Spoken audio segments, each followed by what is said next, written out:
Speakeasy was a high-class lady. Hi guys, welcome to the Enthusiastic Boozer. This week we'll be talking about speakeasies in our blog. So what's a speakeasy? For anyone that don't know, America in 1920 thought it'd be a real good idea to ban alcohol under pressure from certain groups that saying that consumption of alcohol was causing like an increase in violence and antisocial behaviour and all sorts of bits and pieces. So they decided to ban it, thinking that'd be a real good idea. Turns out, awful idea.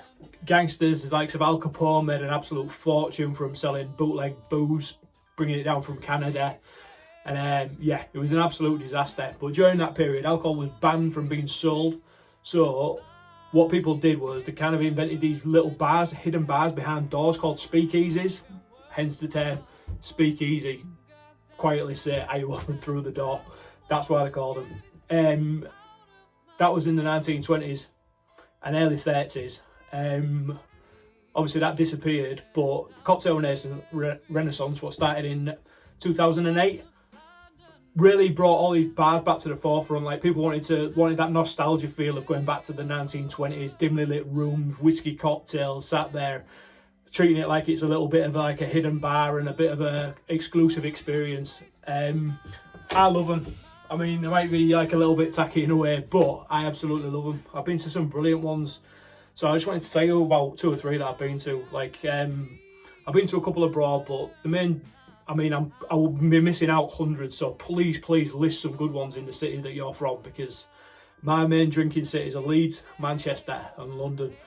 Now Leeds, which is the closest, 2 of my favourite bars are the Domino Club. So the Domino Club is basically a jazz club hidden behind a fake barber shop in one of the arcades. And that's really cool. They've got live music every night of the week. And the other one in Leeds is called the Mavin. Now that's a hidden bar. It's just one door that you walk through and go up the set of stairs. Really dimly lit, beautiful looking bar. The bartenders are probably the best I've encountered, apart from another one that I'm going to mention in London probably. I ordered an old fashioned once there and it took them 10 minutes to decide how they was going to make it specifically for my taste. They asked me what kind of whiskey I liked, whether I liked spicy style drinks, what kind of flavours I liked. The bartender was absolutely amazing and put something together just for me. Made me feel really good. That was brilliant. In Manchester, the 2 that I really want to recommend are not really a speakeasy. Once you get in there, it looks like one, but it's not hidden. It's called the Whiskey Jar.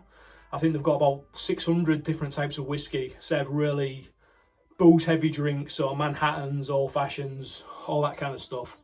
They're a really good bar. And the other one's called Dust Till Pawn, hidden behind a pawn shop. Really small place, probably only seats about 20 people.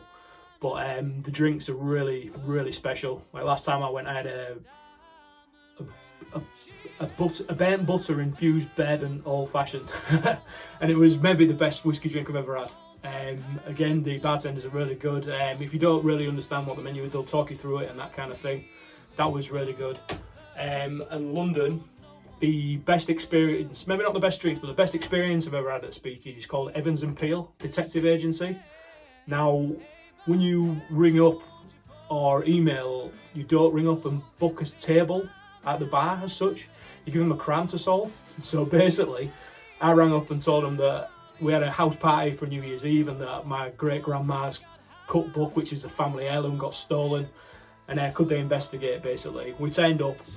You get taken down into what is essentially a 1950s detective agency. So some guy's in character, obviously an actor, investigates and interrogates you before he lets you through the bookcase at the back and into the bar for lovely drinks and food.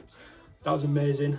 And my favourite bar probably in the world, I've been to quite a lot. Obviously I said there's a good shout for speakeasies. There's one in Barcelona called Bobby's Free. Drinks there are really cool. That's behind a barber shop again, which is a common theme for some of these bars. But the one in London is in Hoxton Square and it's called Happiness Forgets. It's a really small, dark, little, tiny bar really. Again, it seats about 30 people, but you can sit, I like to sit around the outside of the bar so I can talk to the bartenders and stuff. Now, there's an Australian guy in there, not a clue what his name is, but he went out of his way to make a drink tailored to what we liked, because we was looking at the menu and he realised that we didn't really spot anything that we was really struck by. He went out of his way to tailor us a drink, and it was amazing. But that bar, I don't know why I like it so much, but I would definitely recommend going. See if you think the same as me, but I absolutely love it. And that's it really. Like there's a live experience of The Great Gatsby also in London, so that's a good 1920s. If you're on the same theme, the 1920s theme style of stuff, that's a immersive theatre started by a company from York. So you walk in and you get a drink, so you're all dressed in your old-fashioned gear. You get a drink, they only serve like mint juleps and an old-fashioned gin drink. I can't remember what it was now. But you stand there drinking your drinks, everyone's dressed up, about to have a good time. And then someone stands on the bar and gives this speech about Gatsby and his amazing parties, elaborate parties. And all of a sudden, one of the walls moves. You walk through and you're at Gatsby's party. So the scenes are going on around you. They get dragged off into different rooms for different parts of the story. I was ordering a drink and a bartender jumped over my head to get involved in like a fake fight on the dance floor, the teacher out to Charleston, and all that kind of stuff. It was actually amazing, really. Well, I've been waffling now about Speakeasies. You can see how much I like them for a few minutes now. So what we're going to make, because all Speakeasies serve these, and it's an amazing drink to show you, we're going to make an old-fashioned. So all you need is a mixing jar or a pint glass. Now, the way I like them is I'll go 2 shots, or 2 dashes, sorry, of Angostura bitters. Angostura bitters invented in 1824. You can see the labels beginning the bottle. Apparently 2 brothers own the company. One went for the bottles, one went for the labels, completely messed it up, but thought it was quirky and didn't want to change it ever. I've got 2 shots of orange bitters. Regan's number 6 for me. I'm going to go 20 ml of some sort of sugar. Now, I've just got sugar syrup here.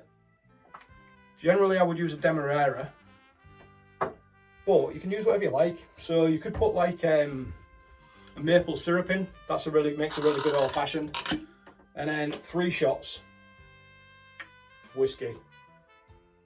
So I'm going for Bulleit Bourbon, which, if you watch our whiskey sour video, I use an awful lot.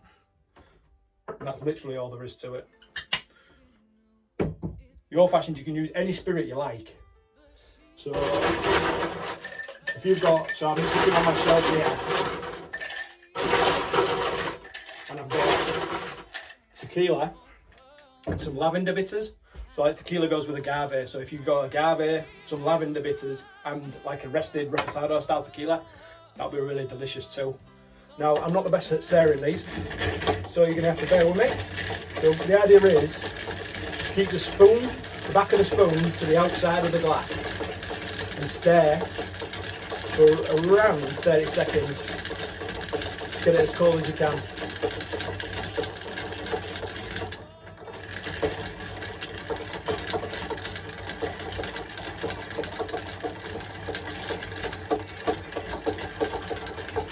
Generally don't shake drinks that haven't got any egg white or cream or citrus juice in them. You want them to be as clear as possible.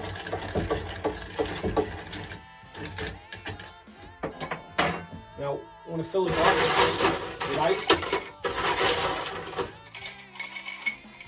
Now, if you've got them big ice cube molds, even better. You want it to dilute as little as possible.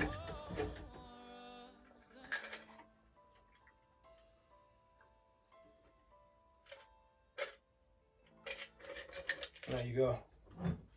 That is essentially your old fashioned. Now you can put a bit of citrus in the top of that, squeeze it over the top, rim it around the edges. But I've left mine downstairs. So that's all there is to it. But here's your old fashioned. It's delicious. It's absolutely delicious. Like out of everything I've shown you there, Angostura bitters are definitely worth an investment because there's such a unique taste that you put them in a drink that's average and it automatically like bursts with flavour and like gets all sorts of flavours in there that you wouldn't imagine would do your cocktail any good, but actually pecks it right up.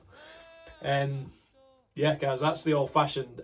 Please subscribe if you've liked what we've just done. Watch some more of our videos, give us some comments, follow us at Enthusiastic Boozer on Instagram, on YouTube, and the website, which is www.enthusiasticboozer.co.uk.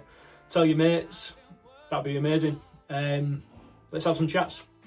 Tell us what your favourite old-fashioned combination is. That'd be brilliant. We can try some more of them. Thanks very much, guys. We'll see you later on.